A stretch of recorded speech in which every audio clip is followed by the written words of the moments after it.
barkanmu da wannan lokaci, barkanmu da sake saduwa a cikin wannan shiri da muke gabatar da yadda mutum ya kamata ya gabatar da shiri a gidan talabijin ko kuma a gidan rediyo.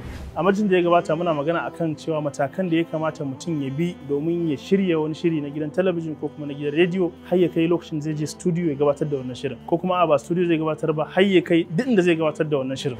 Mahaifiya tana da shekarar 2, tana so ta mishi nasiha akan haramcin shan taba. Ta so ta gaya mishi shan taba haramun ne saboda kai yayi. Wani hanya ya kamata bi domin ta koya mishi wannan abu. Daga ciki ya kamata ka san cewa studio akwai yaruka da ake amfani da shi a cikin studio. Za a ce maka misali standby, misali ana nufin idan aka ce maka standby ana nufin cewa ka shirya, misali irin to za fa a fara.